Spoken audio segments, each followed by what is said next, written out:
Atin pong masaksihan ngayon araw na ito si President Bongbong Marcos na mamahagi o magto-turn over nitong mga kagamitan o makinarya sa ating mga magsasaka dito sa Nueva Ecija, Muñoz.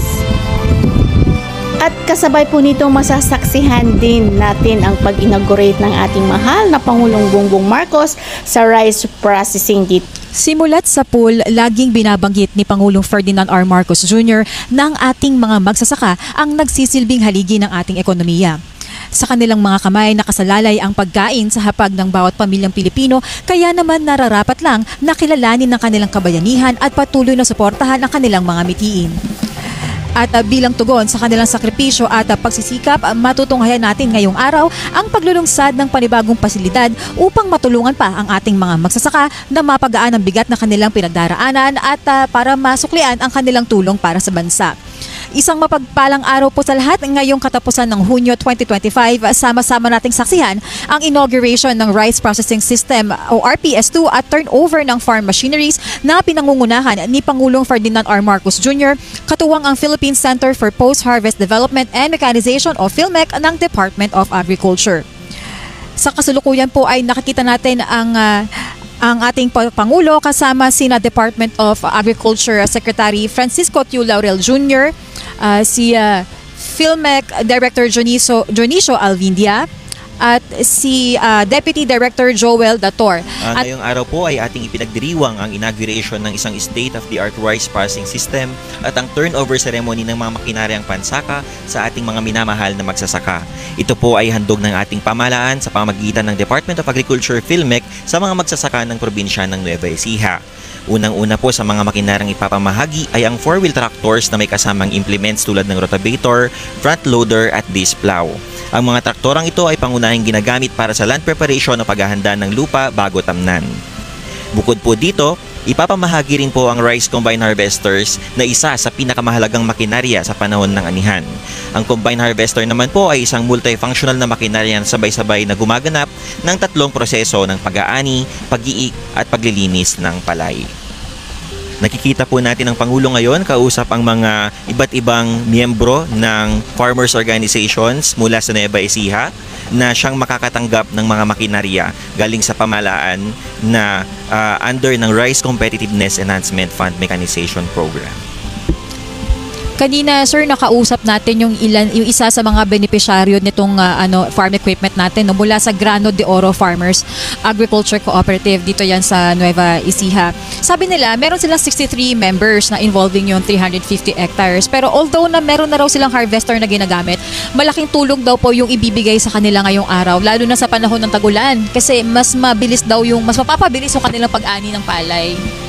Tama po, dahil itong ating rice combine harvester po ay napaka-episyente at mabilis na nakapag-aani ng ating mga palay. Lalo na po sa panahon ng kalamidad tulad po ng bagyo, ay makakapag-harvest na po tayo ng mabilisan sa ating mga bukiling.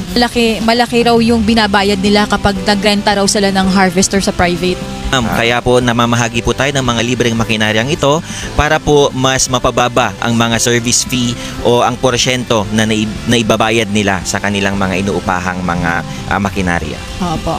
At kakasama po ng Pangulo sa turnover ng farm equipment si Department of Agriculture Secretary Francisco Laurel Jr. at si PhilMec Deputy Director Joel Dator. Ngayon po ay bukod po sa ating mga farmer beneficiaries sa ating farmer cooperative beneficiaries, kasama rin po natin ng Pangulo ang ilan mismo sa mga magsasaka dito yan sa bukod sa Science City of Muñoz kundi sa buong probinsya ng Nueva Ecija.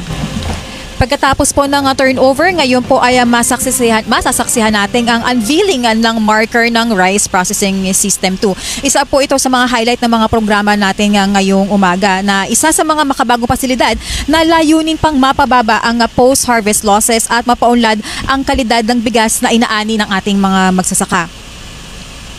Sir, bali itong RPS natin dito sa Nueva Ecija, no? Pang-ilan na po ba ito sa ating mga ganitong facilities sa Luzon? At meron na rin ba tayong mga ganito pa sa ibang bahagi ng bansa? At tama po ma'am, marami na po tayong mga naipatayong mga rice parsing system sa buong bansa. Sa katunayan po ay 114 na po ang naitayo nating mga rice parsing system na talaga namang nakatutulong sa ating mga magsasaka. Ang proyektong ito po ay naglalayong mapahusay ang kakayahan ng ating mga magsasaka at organisasyong pansakahan sa larangan ng post-harvest processing sa pamamagitan ng pagbibigay ng modernong pasilidad para sa pagpapatuyo at paggiling ng palay. Sa ngayon po ay nakikita natin ang recirculating dryers na may kakayahang magpatuyo ng kabuuang 24 tonelada ng palay kada batch. Gawa ito sa stainless steel at may kasamang dalawang heating systems, generator set at iba-ibang accessories na mahalaga sa operasyon. Actually, sir, malaking bagay din itong dryer na ito, no? Kasi kanina, nag-ikot-ikot tayo, nakausap natin ang isa sa mga beneficiary na direktang makikinabang dito sa dryer na ito. Sabi ni Ma'am Army, matagal kasi yung pamilya niya, mga magsasaka talaga sila. Bukod sa libre na raw yung paggiling nila ng bigas, malaking bagay daw itong, lalo na itong dryer na ito kasi hindi na nila kailangan magbilad ng ani sa kalsada. Yes ma'am, tama po. Dahil po dito sa mga recirculating dryers na ito, mas mabilis at epesyente ito kumpara sa tradisyonal na pagpapatuyo sa araw at napakahalaga nito lalo sa panahon ng tagulan kung saan matangas ang panganib ng pagkasira ng ani. Oo. Tama yan, sir, no? Yan po ang goal natin dito sa PhilTech talaga, yung napag-usapan natin kanina, ang mechanization Yes, ma'am. ng Tama po. ating agrikultura, ano? So hindi na po sila manually magpapatuyo ng palay, ng ani nilang palay. Opo ma'am, sa pamamagitan ng mga recirculating dryers na ito, matutuyo na po ang kanilang mga ani sa pamamagitan ng paggamit ng mga efficient at mabilis na makinaryang pangtuyo. So sir, paano po ang magiging regulation nito? Kahit sino ba sa ating mga magsasaka pwedeng magpunta dito sa RPS para magpatuyo or paano po ba? Tama po ma'am, lahat po ng mga magsasaka ay welcome po na gumamit ng ating mga circulating dryers. Makipag-ugnayan lamang po tayo sa pamahalaan ng lokal ng Muñoz para po sa proseso. Hindi lang daw po farmers ang makikinabang dito sa facility na to, but pati yung mga consumers at yung mga magbebenta ng bigas. Kasi pwede silang makabenta and makabili na magandang quality ng bigas sa mas murang halaga. Opo ma'am, tama po yan. Dahil itong mga pasilidad po natin na ito ay napapaganda at napapadami ang naaani po nating mga bigas. Bali po ang ating rice parsing system ay merong dryer at rice mill na kung saan isa po sa mga direktang benepisyo niya ay ang pagtaas ng milling recovery na kung saan ang dati po ay 55 to 58% at ngayon na po ay umaabot na po na hanggang 65% na nangangahulugang dagdag kita para sa ating mga magsasaka. I see. Ma'am, kailangan pa rin may bayaran pa rin po ang ating mga magsasaka para naman po sa operation and maintenance ng ating mga makinarya. Ngunit ipinapangako po namin na ang output ng makinaryang ito na mas efficient at mas mabilis ay magkakaroon ng mas marami kumpara sa mga traditional nating mga pamamaraan. Po ma'am, lahat po ng mga ating mga magsasaka ay welcome po na makipag-ugnayan sa ating local government of Muñoz para po makagamit ng ating mga facilities po. So oo nga po, through LGU ang coordination natin, sir, no? Para Opo, din ma'am. hindi po magkaroon ng kaguluhan sa pagsischedule. Marami pa pong plano ang ating pamahalaan through DA PhilMec na bumili pa ng mga mararaming rice parsing systems kasama itong dryer at rice mill at ngayon ay dadagdagan na rin po natin ang mga hauling trucks at pati po mismo ang warehouse ay papamahagi na po natin sa mga kwalipikadong organisasyon ng magsasaka ng palay at sa mga kwalipikadong local government units na makapagpatakbo ng ganitong klaseng pasilidad. Tama. Mga kababayan, ang pagdating po ng Pangulo rito sa Muñoz, Nueva Ecija ay bahagi ng patuloy na pagtataguyod ng pamahalaan upang palakasin ang sektor ng agrikultura sa pamamagitan, gaya nga ng nabanggit ni Engineer Andres kanina, sa pamamagitan ng mechanization at post-harvest support. Patungo po ito sa mas moderno, mas produktibo at mas matatag na sektor ng agrikultura. Ayan po, ngayon naman po ay nasasaksihan natin ang Pangulo na nasa harapan ng isang modernong pasilidad, ang multi-stage rice mill po. Isa po isang state-of-the-art na facility na ginagamit upang iproseso ang palay at gawing dekalidad na bigas na handa na para sa merkado.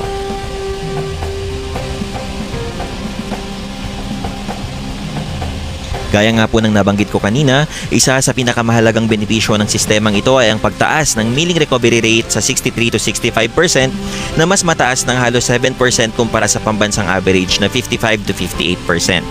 Ibig sabihin po, mas maraming bigas ang nakukuha mula sa parehong dami ng palay na tuwirang nagdudulot ng mas mataas na ani, mas kaunting sayang at mas malaking kita para sa ating mga magsasaka. Sa pamamagitan din ng facility na ito, no, mas malinis na rin po yung kumbaga yung final output, yung magiging output ng bigas. Kasi sabi nga po nung nakausap ko na farmer beneficiary kanina, di gaya nga dati na nagbibilad sila ng ani nila sa kalsada, minsan may nasasamang mga bato-bato. Yes, ma'am. sa Tama po. oo, sa bigas na nasasaka. Opo, kaya sa modernong pasilidad na po na ito, kinumpleto na po natin sunod-sunod na mga bahagi na may kanya-kanyang tungkulin sa paglilinis, paghihiwalay at pagpapaganda ng bigas. Kabilang po dito ang pre-cleaner, destoner, husker, paddy separator, whitener, sifter, grader, polisher at color sorter na tumitiyak na ang bawat butil ng bigas ay malinis at mataas ang kalidad. So nakikita po natin, meron din po tayong control room para po sa buong operasyon ng ating rice milling facility. At ayan po ay nasasaksihan natin ang ceremonial switch on ng RPS facility na siyang magsisignal sa opisyal na pagsisimula, pag-aandar ng mga makina dito sa loob ng pasilidad na ito.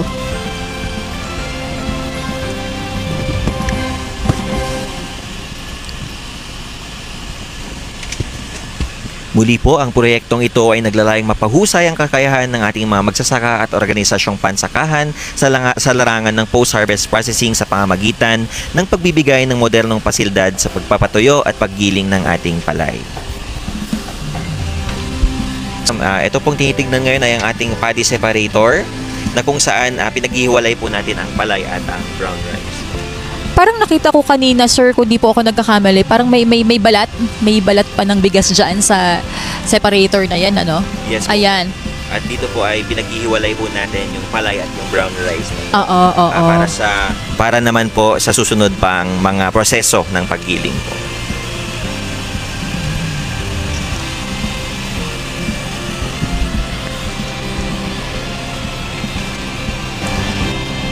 Ang Science City of Muñoz po kung saan nandirito ang ating RPS facility, sabi po ni Deputy Director Dator kanina, isa sa mga pangunahing hanap buhay dito sa lungsod ay talagang pagsasaka, sir. Kaya raw po isa ito sa mga napiling, yung LGU nito ay isa sa mga napiling benepisyaryo nitong ating RPS facility, sir, no? Yes, ma'am. Tama po. Kaya tinitignan po nating mabuti na ang mga makakapag-benefit po dito sa mga ipinapamigay po ng pamahalaan ay direkta sa mga farmers po natin na talagang nangangailangan ng mga ganitong pasilidad. Oo.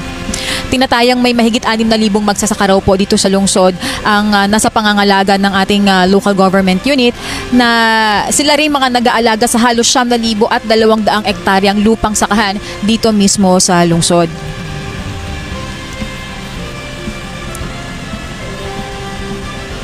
Sabi nga rin ni Deputy Director Dator na kasama po ng Pangulo ngayon, ang lokal na pamahalaan ng Science City of Muñoz ay napili bilang isa sa mga benesyaryo ng proyektong ito dahil sa kanilang malawak na produksyon ng palay na may potensyal pang lumago sa pamamagitan ng tamang suporta tulad nga nitong ating mechanization ng rice processing. Ma'am, kaya patuloy po nating pinalalakas ang kabuuan ng sektor ng agrikultura, lalong-lalo na po sa mga ganitong mga areas na malaki ang pangangailangan ng mga makinarya para po mas matulungan ng ating mga magsasaka sa kanilang produksyon at mas magkaroon sila ng mas maraming ani at mas malaking kita.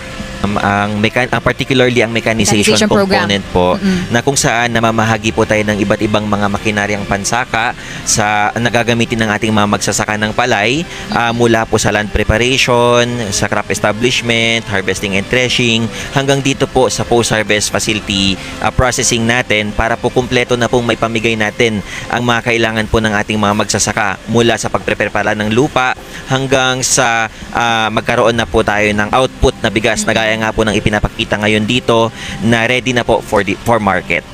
So yan na po ang final na ready for consumption na yung ganyang klaseng bigas na po, sir, ano? Yes ma'am, tama po na ito po ay nagkakaroon po tayo ng mga sako-sako ng bigas na pwede na pong ibenta sa merkado. Sa pinaka-output po nito ay white rice po ma'am.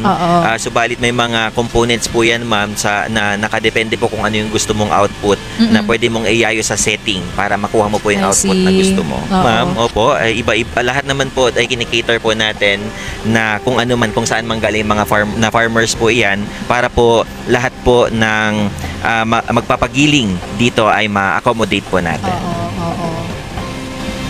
Gaya po ng binabanggit ng Pangulo sa Bagong Pilipinas na ating itinataguyod, sinisiguro natin na walang maiiwanan at ang bawat isa ay mabibigyan ng pagkakataong maatim ang mas matiwasay at maginhawang buhay. Mabuhay po ang ating mga magsasaka at mabuhay ang Bagong Pilipinas.